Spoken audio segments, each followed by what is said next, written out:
Salam sejahtera Malaysia, selamat datang ke channel Fels Lifestyle. Saudara-saudara, tuan-tuan dan puan-puan, satu artikel hari ini dari biharian.com.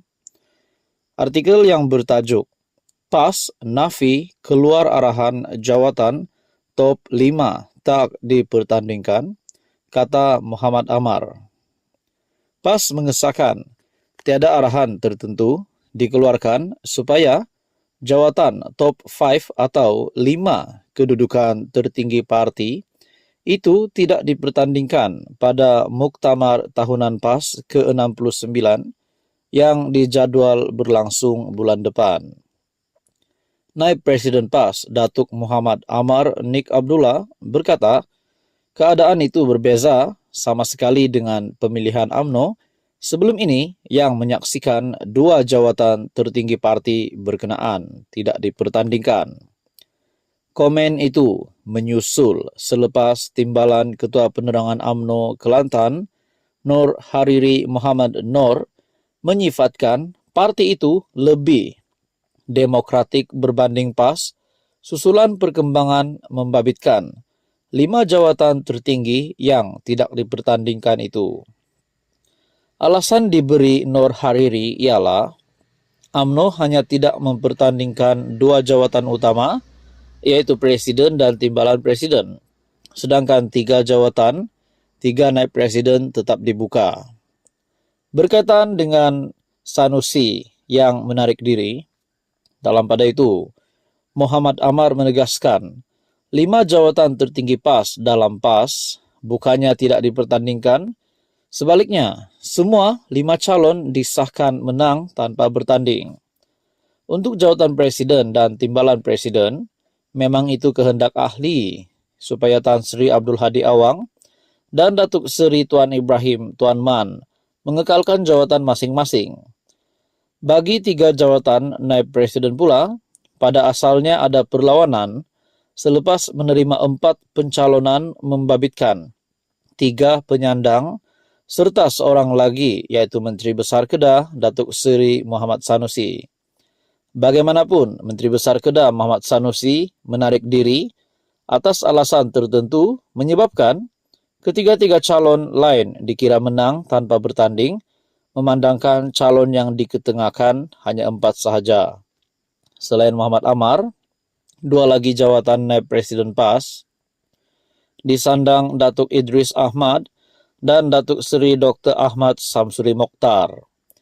Terdahulu, Setiausaha Agung PAS Datuk Seri Taqiyuddin Hasan memaklumkan tiada pertandingan bagi 5 jawatan tertinggi PAS pada Muktamar Tahunan ke-69 parti itu yang dijadwal berlangsung pada 20 hingga 22 Oktober.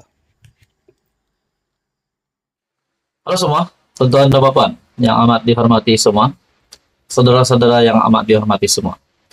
Bagi Anda yang menonton video ini, peminat politik di Malaysia, tidak kisahlah peminat bahagian kerajaan, peminat di Blok Pembangkang, peminat Perikatan Nasional, penyokong Kerajaan Perpaduan, penyokong Pakatan Harapan, penyokong Barisan Nasional, penyokong Tun Mahathir sekalipun. Ini satu video yang pasti akan mengejutkan Anda. Saudara-saudara, seperti yang kita tahu, terdapat banyak gesaan yang dibuat di dalam dunia politik.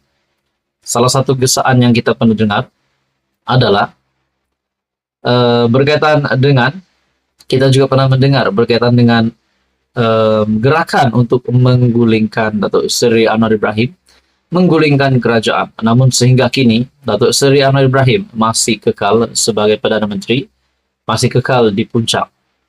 Nah, terdapat juga gesaan di bahagian pembangkang pula. Ada beberapa pemerhati politik dan juga ada pemimpin politik sebelum ini membuat kenyataan menggesa PAS untuk masuk kerajaan. Saudara-saudara, sekiranya PAS satu blok dari pembangkang parti PAS masuk kerajaan, nah, makna kata Perikatan Nasional tinggallah bersatu dan juga gerakan, dan rasanya Tun Mahathir. Tapi kita juga tahu baru-baru ini Tun Mahathir dilantik sebagai penasihat bagi 4 negeri Perikatan Nasional ataupun 4 negeri tadbiran PAS. Nah, kita bercakap tentang lantikan Tun Mahathir pula. Ada yang kata, kenapa Tun Mahathir yang dilantik? Kan Perikatan Nasional ada Muhyiddin Yassin. Kan Perikatan Nasional ada Hamzah Zainuddin. Dan kenapa di dalam kepemimpinan PN yang masih ada pemimpin yang besar, berpengaruh, tetapi Tun Mahathir yang bukan ahli parlimen, yang tidak ada kuasa hari ini, yang dilantik menjadi penasihat. Akhirnya beberapa pandangan dari kepimpinan PN sendiri menyatakan mereka mahu pimpinan Tun Mahathir sebagai bekas Perdana Menteri dan juga mempunyai pengalaman yang luas. Tidakkah Muhyiddin Yassin sendiri mempunyai pengalaman yang luas?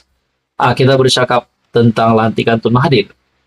Kita juga berpikir kalau Tun Mahathir kita dapat lihat hari ini diagung-agungkan oleh PAS, pemimpin PAS, tidakkah Muhyiddin Yassin dan juga Hamzah Zainuddin akan tergugat di dalam kepimpinan PAS, kepimpinan PN, maafkan saya. Bagaimana kalau tiba-tiba Muhyiddin Yassin dan Hamzah Zainuddin satu blok bersatu keluar Perikatan Nasional pula dan menyokong kerajaan? Nah, itu pun tidak mustahil juga. Nah, saudara-saudara, gesaan demi gesaan. Ada yang kata PAS patut masuk kerajaan. Ada yang kata bersatu patut masuk kerajaan. Ada juga kata Tun Mahathir perlu rehat, tidak lagi perlu aktif di dalam kancah politik hari ini yang semakin panas hari demi hari. Nah, saudara-saudara, tapi apa yang saya nak puji tentang Tun Mahathir ini, beliau masih lagi kuat perjuangannya ataupun masih lagi kuat mahu menjadi ahli politik yang masih mempunyai pengaruh di Malaysia. Walaupun kita sudah tahu bukti penolakan terhadap Tun Mahathir di Langkawi pada pilihan raya umum ke-15 baru-baru ini. Tapi semangat Tun Mahathir masih lagi ada. Walaupun di usia sudah menghampiri 100 tahun, beliau masih lagi aktif di dalam kancah politik Malaysia. Itu satu kebaikan yang saya lihat, yaitu beliau masih aktif dan masih ingin relevan di dalam dunia politik hari ini. Tetapi di usia yang sudah menghampiri 100 tahun, di usia 98 tahun Mahathir, patutkah beliau rehat saja? Dan tidak lagi terlibat dan fokus menjadi negarawan. Nah, teman-teman, berkaitan dengan beberapa spekulasi yang dibuat sebelum ini, gesaan PAS masuk kerajaan, gesaan bersatu masuk kerajaan. Kalau PAS masuk kerajaan, bagaimana dengan pembangkang? Tinggallah bersatu, tinggallah Mahathir, tinggallah gerakan, tinggallah muda. Dan juga mungkin ada lagi yang lain.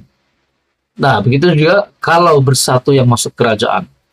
Bagaimana pula dengan kepimpinan Perikatan Nasional? Bagaimana pula dengan Hadi Awang sebagai timbalan pengurus PN? Adakah beliau yang akan memimpin PN tanpa bersatu? Seperti yang kita tahu, PAS mempunyai 40 kursi lebih dan juga begitu juga bersatu, kalau saya tak silap 30 kursi lebih. Saudara-saudara, apa komen Anda berkaitan dengan ini? Anda wajib share video ini. Anda juga dipersilakan like video ini dan tekan butang subscribe. Dan subscribe itu percuma.